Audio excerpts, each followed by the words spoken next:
Hey PPC Sammers, Sean here. Hope you're having an awesome day. We've got something special for you today.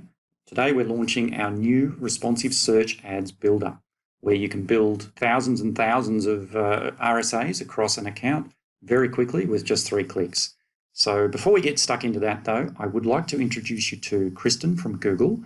Kristen is going to talk us through what are responsive search ads, how to use them, how to build them, and some best practices. So over to you, Kristen. Thank you, Sean.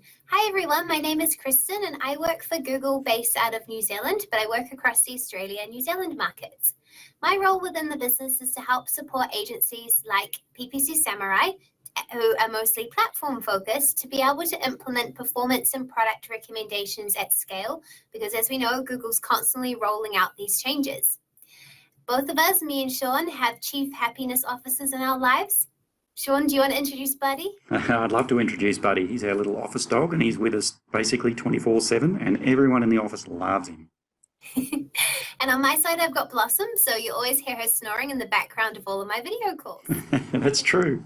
So today we're going to be talking to you about responsive search ads. Every day on Google, 3.5 billion searches are happening globally. While this is happening, consumers' expectations are soaring and people are expecting to receive a personalized experience and an ad that appeals to their need in the moment at that one time. As we know, this is inhumanely impossible to be able to manually write and trigger bespoke ad copy every single time. However, we are now able to get closer to meeting consumer expectations through machine learning's contribution to our products and in building responsive search ads with Google. So what are responsive search ads? Responsive search ads allow you to create an ad that adapts to show more text and more relevant messages to your customers. By entering multiple headlines and descriptions, or text assets, Google Ads will automatically test these different combinations together to learn what combination performs best over time, but also to customize the ad for each individual searching to put the best messaging in front of them based on their query and their needs from what Google understands about them. The benefits of implementing responsive search ads is 4 key things. First off is simplicity. By implementing responsive search ads, you're able to save time by creating one ad which has all of your different call to action variants within it versus having to create multiple custom fixed creations. Secondly is in terms of flexibility. The flexibility of an RSA ad format allows the copy to accommodate the real estate on the search engine result page. So for example, if you've got 2 shorter headlines, it then allows the possibility for a 3rd headline to show, because it can accommodate that extra space. The 3rd one is in terms of control. So while the machine is creating the best combination, you still have 100% control over what message is showed. Google's not creating any bespoke copy here. It's all what you enter. And in cases where you do require additional control over the placement, it is possible through pinning, which I'll discuss in more detail in a second. And lastly, and most importantly, is performance. We've seen up to a 10% more clicks and conversions from advertisers who utilize RSAs as their opportunity to compete in more auctions is realized, as we're able to match more queries by having a stronger creative message, which is more appealing to the consumer at the end. And I think based on previous products, Kristen, correct me if I'm wrong, but it would be logical that that number would increase over time as the machine learns. Yeah? Exactly right. So RSAs have been in beta for about 1.5 years now. So what we're doing is, and it's only just rolled out fully in April this year, the more data we have behind it, the more fine tuning we'll be able to do on both the machine side and Google side to make this a better experience overall and to evolve the product. So whilst our initial beta tests show a 10% uplift, we expect this just to keep on incrementally growing. Yeah, great. Sorry for the interruption. Please continue. No worries at all, Sean, anytime. So this is what our responsive search ads look like within the Google interface itself. And shortly, Sean will be walking you through how to action these within PPC Samurai and their platform. So you'll see, in addition to the standard process of inputting your headline and description lines, and then being able to see the ad preview like you can with our other creative assets, you'll also see an additional feature up the top here called Ad Strength. Ad Strength I'll talk about in a moment, and we'll deep dive into this in 2 ticks. But this is what's going to allow you to not only create more customized ad copy, but stronger ad copy that Google sees as more appealing in the big scheme of things for your consumers. As we said before, we still want the advertiser and the agencies to have control over what message is being served to the end consumer. And because there is particular fields like pharmaceuticals or legal where certain messages can't be said.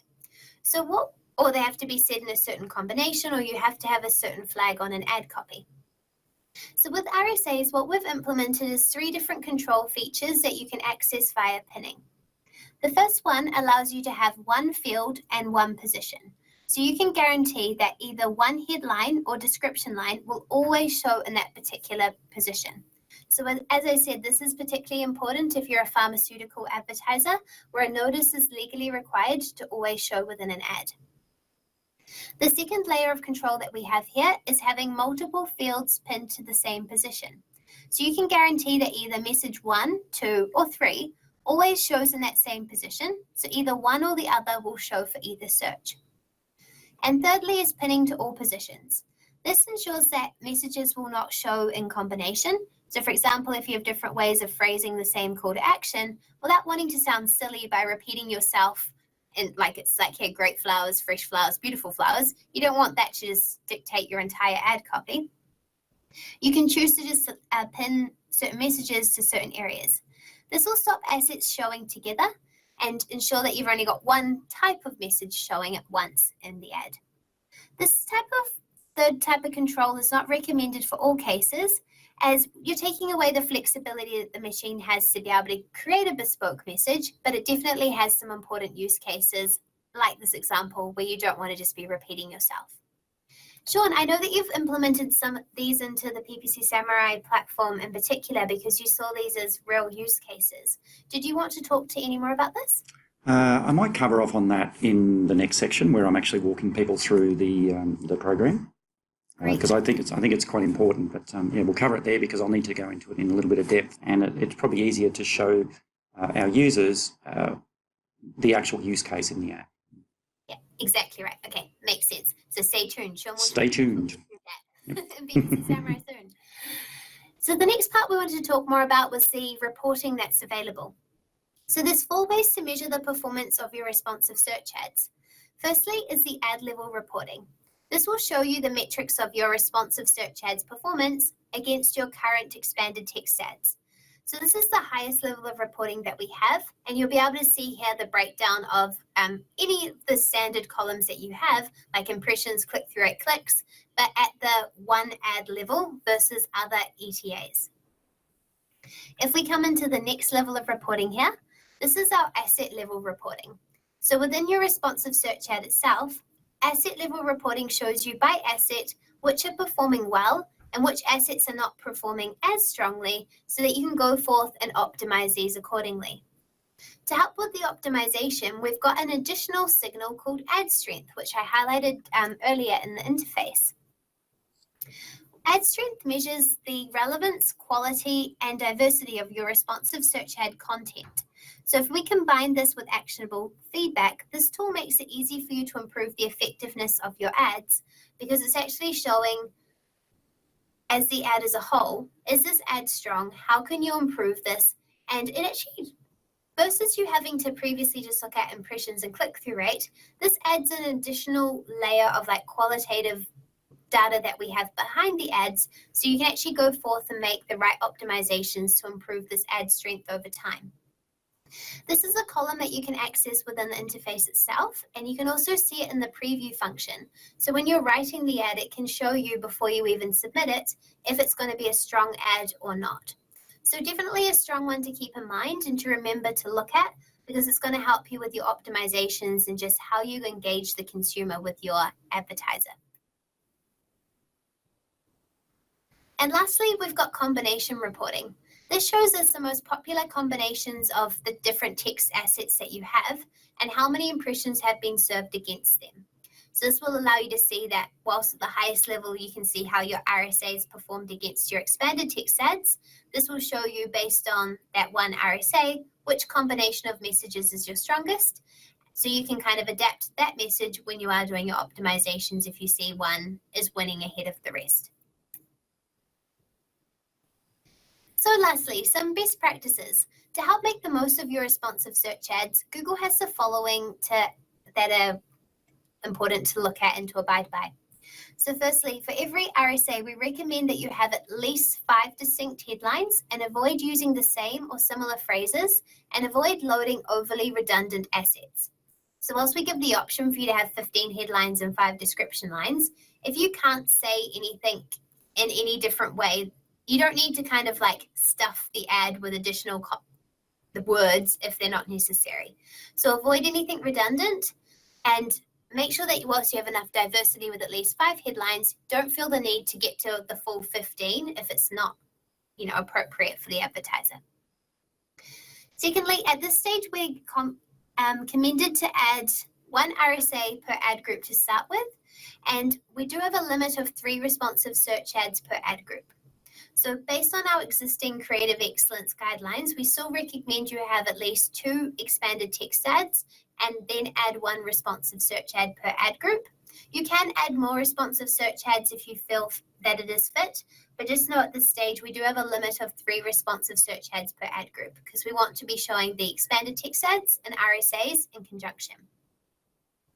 And lastly, in order to see the impact of responsive search ads, we recommend testing these in your high traffic campaigns first, as volume will be the true test as to how these are running. And you'll be able to see how your different messaging is working and react a lot quicker because you just have a lot more traffic behind it to see what the results look like. So that was my presentation today, but I know, Sean, you had some questions from the audience that have already come through. I do. So the first question that's come through is, if I just read the question out, we were told that RSAs get additional impressions that ETAs don't.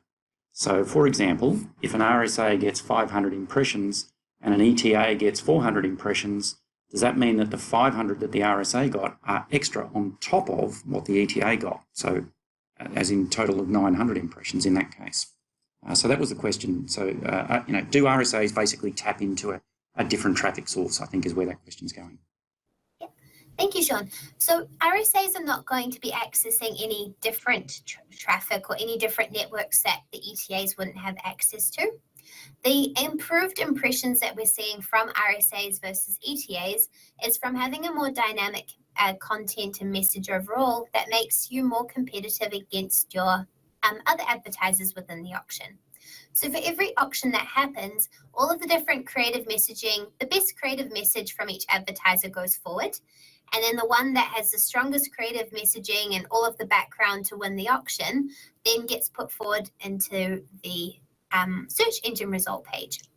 If you've got a more dynamic ad and more customizable creative, you're going to be more likely to win the auction against your competitors in terms of ad copy, and that's what's generating the incremental impressions. So no additional networks, your keywords are still going to be accessing the same auctions as normal. Mm-hmm. But by having a more bespoke, customizable ad, you're going to be winning the auction because you've got a better message for the end consumer. Right. Okay. So you're essentially not tapping into any new traffic sources. It's the same existing bucket that you're dipping into. It's just that you're doing it in a more efficient way that's allowing you to win the auction a bit more. Exactly right. Yeah, perfect. Thank you for answering that. The next question we had was, can you give us some ideas on best practice for optimization? For example, would you just set and forget, or after having collected enough data, would you recommend creating a new version with the strong performing headlines and descriptions, etc.? Yeah, so never set and forget with digital. As we all know, things are always changing. The resources that I showed you before around the asset-based reporting, that is a strong one. So what I would be doing is once your RSAs have been running for maybe 2 to 4 weeks, is to review the asset-based reports and see which assets are getting the strongest impressions and how they are working. The second one I would do is look at the ad strength to see it on the individual asset level. What is the ad strength of those messages? And anything that is showing as good or poor, how can you change up that message to make it more appealing or stronger? You want to get everything to the best point because then we can have the best overall ad copy going forward. Sounds like, sorry, you keep going. No, I was going to say it sounds like an opportunity for development in PPC Samurai to find these things and put them in front of you to say, hey, this ad's a poor, it's been rated as poor. Did you want to change it up? Most definitely, Sean. I think that should be the next product feature integration we do. Very good. All right, next question. Question 3 of 4. Are there any plans to share more metrics on RSAs so that we can better determine the performance of individual ad elements? And I guess I would add to that. So that would be the asset level elements and also the combinations of the ads. So over to you. Yeah, so we are always evolving our products and responding to user feedback. What we would recommend is if you can, every time you see an opportunity where having like the clicks for the asset-based reporting would make it better for you to optimize, in the top right-hand corner of Google Ads, you'll see an eye icon. If you click on that and add leave feedback, it'll give you an opportunity to just kind of screenshot what you're seeing and say how your experience can be improved by making an adjustment. So please, every time you have any feedback like that, go to that button and leave feedback, because it does surface up to our product teams, and the more asks for a certain feature, the more likely it is to get implemented. Fantastic. And of course, share this with Sean as well, and he can feed it back to me to feedback from my side as well. But it's volume, so make sure you're definitely leaving your feedback in the interface. Awesome. So there's a call to action for everybody. If you want to see conversions or conversion rates, CTR, whatever it is, if you want to see it in RSAs so that you can have a little bit more insight as to what's working and what's not, please click on the feedback, take a screenshot, and just put in the metrics that you would find important, and that will go through to the product teams. So excellent. Okay, our last question: can we use keyword insertion in RSAs?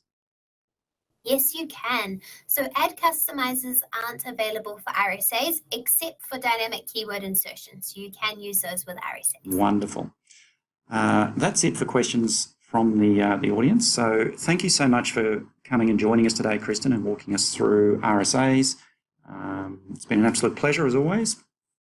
And thank you, Sean. I really appreciate having me here today, and thank you for implementing this amazing new product feature within the PPC Samurai platform. I look forward to seeing the performance uplift for your advertising. Wonderful. Well, thank you for that lovely segue. I'll jump across now, and we'll actually show our users how they would implement RSAs within about 3 clicks within PPC Samurai. So stay tuned. I'll jump across right now. So here we are in the app. This is obviously the existing interface, new interface coming soon, just spoiler alert.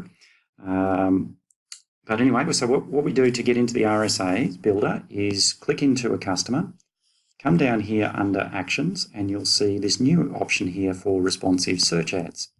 So we click onto that, and what that's going to do is scan the account looking for ad groups where you have active ad groups in active campaigns, where those ad groups contain 2 or more ETAs, but they don't contain an RSA. And what you'll see here is in the tree, those ad groups and campaigns that meet that criteria will be ticked, which means that those ad groups are viable candidates to have an RSA built for them by basically taking the ETAs and combining them into one RSA. So, for example, if you've got 2 ETAs, you've effectively got 6 headlines and 4 descriptions. So what it will do is it'll take those 6 headlines and put them in 1 to 6, presuming they're all different, 1 to 6 in the headline area, and then in the descriptions it'll be 1 to 4 in the descriptions. If you've got headlines that are the same, it won't duplicate them, it will just add them once, and we'll see that in this example. But anyway, so that's what it's doing. It's basically mashing the ETAs together and turning them into an RSA for you. So if you only want to build RSAs on particular campaigns or even ad groups, you can do that by deselecting or selecting what you want in here. If you select something that doesn't meet the eligibility criteria, as I just mentioned, then you'll see a little warning icon pop up in the right-hand side. There'll be a little message that pops up there to say you can't build an RSA for that ad group because it doesn't meet the minimum criteria that we've set. So from here, essentially what we do then, so that's step one, basically. If you want to change the selections, you can do that. Step two is you can pin or unpin headlines or descriptions. So what this means is that if you want your headlines to stay in the same position as they are now in your current ETAs, you can, and that's what we recommend, is you can just leave this toggled on. And what that will do is it will take, using that example of 2 ETAs, it will take the 2 headline 1s and pin them to headline 1 in the RSA. And it'll take the 2 headline 2s and pin them to headline 2 and the 2 headline 3s, and you know what I mean. So, and you can do the same with descriptions as well. If you've got descriptions that need to be in a certain order, and that's why they're built in the current ETAs, and you want that maintained in the RSAs, you just toggle that on, and that would pin with those settings. That settings would mean that you're actually going to pin all your current headlines and descriptions in their current positions within the new RSA. If you don't particularly care where things show up, you can untick them all. For me personally, I would probably do this most of the time. So I would have the headlines pinned and the descriptions not pinned. But that's just me. You can do as you wish.